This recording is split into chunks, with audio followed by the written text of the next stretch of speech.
নমস্কার বন্ধুরা, আমার রান্নাঘরে সবাইকে স্বাগত। আজ চলে এসেছি ভোলা ভেটকির একটা রেসিপি নিয়ে, যেটা কিনা ভোলা ভেটকির ফিশ ফ্রাই। এর আগে আমি ফিশ ফ্রাই বানিয়েছিলাম, আজ আমি করে দেখাবো অন্যরকম পদ্ধতিতে। তাহলে চলুন দেখে নেব আমি কিভাবে বানাই ভোলা ভেটকির রেসিপি। সবার প্রথমে ফোটানো গরম জলে লবণ হলুদ দিয়ে দেবো, সামান্য দিয়ে দেবো হলুদ। মাছগুলোকে সেদ্ধ করে নেব।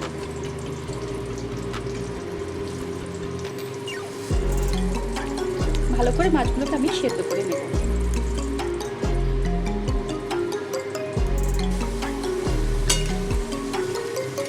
একদিকটা হয়ে গেলে আর একদিকটা আমি ভালো করে সেদ্ধ করে নেব।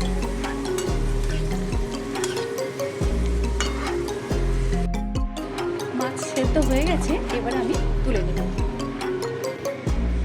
এবারে একটা মশলার পেস্ট বানিয়ে নেব। দিয়ে দেবো দুটো কাঁচা লঙ্কা আর কয়েকটা ধনে বাটা। আদা রসুনটা এখন দিলাম না, আদা রসুনটা আমার বাটা আছে, সেটা আমি পরে ব্যবহার করব। ভালো করে আমি এটা মিহি পেস্ট বানিয়ে নেব। মাছগুলো এবারে ঠান্ডা হয়ে গেছে, মাছগুলো আস্তে আস্তে করে আমি কাঁটাটা ছাড়িয়ে নেব। এরকম করে আমি কাঁটাগুলোকে ছাড়িয়ে নেব।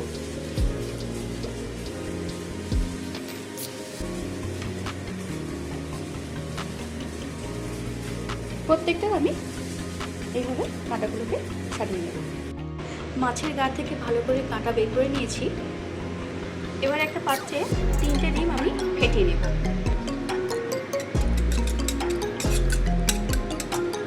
এটা হাঁসের ডিম হলে আরও ভালো হতো, যেহেতু এই মুহূর্তে আমার হাঁসের ডিমটা নেই, এই জন্য আমি মুরগি ডিম দিয়ে দেখাচ্ছি।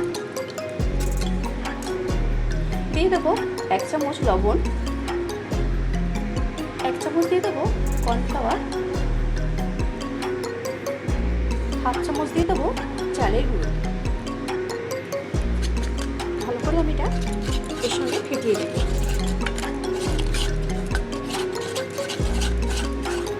একটা আঠালো ভাব তৈরি করবো আমি। এরকম সুন্দর করে আমি ফেটিয়ে নিয়েছি। এবারে চলে আসি মাছে দিয়ে দেবো পরিমাণ মতো লবণ, সামান্য দিয়ে দেবো হলুদ গুঁড়ো, সামান্য দিয়ে দেবো লঙ্কার গুঁড়ো, 1 কোয়া পাতিলেবুর রস দিয়ে দেবো।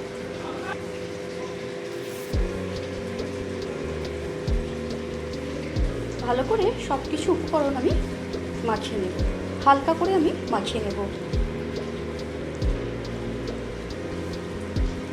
বেশি আমি মিহি করে মাখবো না, হালকা করে আমি মেখে নেব।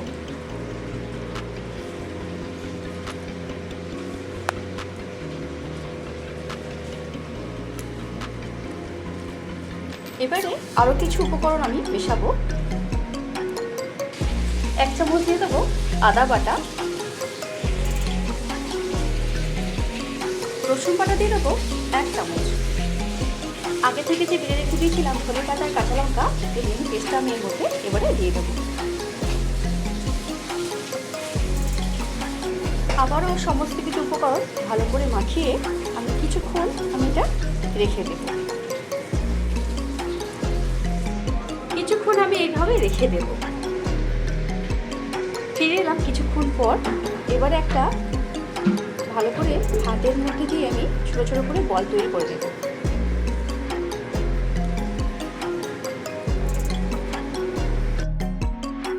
এরকম করে আমি ভাগ করে রেখেছি, যাতে আমার নিতে সুবিধা হয়। এবার আমি প্রত্যেকটাকে আমি শেপ করে নেব। এরকম করে হাতের মধ্যে দিয়ে আমি শেপ করে নেব। এরকম করে আমি নিয়েছি। এবারে আগে থেকে যে বানিয়ে রেখে দিয়েছিলাম ডিমের গোলা, এটা আমি একটা করে এর মধ্যে গোলে দিয়ে দেবো।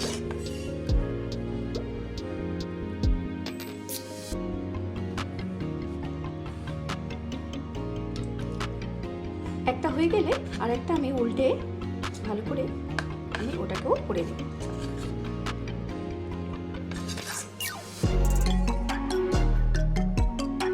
এবারে এবারে চামচের মধ্যে দিয়ে আমি বিস্কুটের গোলার মধ্যে আমি দিয়ে দেবো।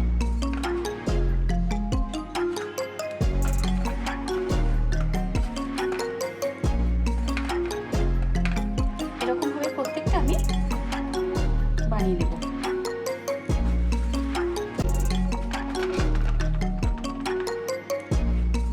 কাটলেটের আকারে আমি এটা বানিয়ে নেব। আরও একটা আমি করে দেখাচ্ছি।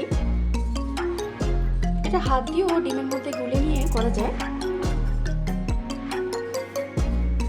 একটু আস্তে আস্তে করে চামচের প্রলেপ দিয়ে এটাকে করতে হবে। চামচের মধ্যে দিয়ে আমি ডিমের প্রলেপটা দিয়ে দিলাম। আবারও এর মধ্যে আমি দিয়ে দেবো।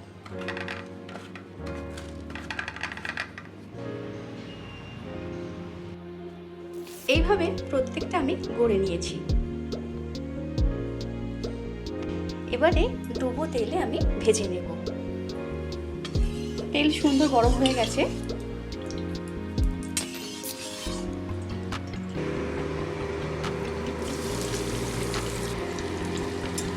একটু সাবধানে উল্টে দিতে হবে।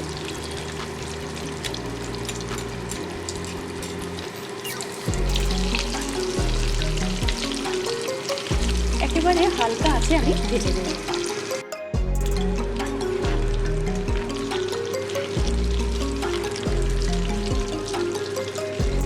প্রত্যেকটা কাটলে আমার বানানো হয়ে গেছে।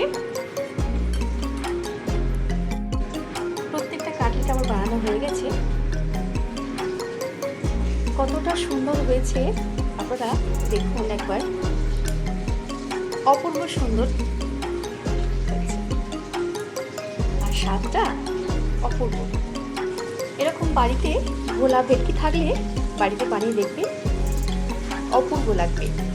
তার সঙ্গে কাসুন্দি আর টমেটো সস, ব্যাস। দুপুরে গরম গরম ভাতের সঙ্গে ডাল আর এরকম পকোড়া থাকলে অপূর্ব লাগে। তাহলে দেখলেন তো কত সহজে বানানো হয়ে গেল আমার আজকের এই ফিশ কাটলেট। বাড়িতে থাকা সামান্য কিছু উপকরণ দিয়ে বানিয়ে ফেলুন ভেটকি মাছের কাটলেট। এটা অন্য মাছ দিয়ে হয়, তবে কিন্তু ভোলা ভেটকি দিয়ে অপূর্ব খেতে হয়। আমার আজকের এই ফিশ ফ্রাই আপনাদের কাছে কেমন লাগলো কমেন্ট বক্সে কমেন্ট করতে কিন্তু ভুলবেন না। আমি কিন্তু অপেক্ষায় থাকবো। আমার রান্না যদি ভালো লাগে চ্যানেলটিকে সাবস্ক্রাইব করে পাশে থাকবেন। ভালো থাকবেন, সুস্থ থাকবেন। ততক্ষণের জন্য ধন্যবাদ, নমস্কার, টাটা। দেখা হচ্ছে পরের কোনো ভিডিওতে। সবাই খুব ভালো থাকবেন।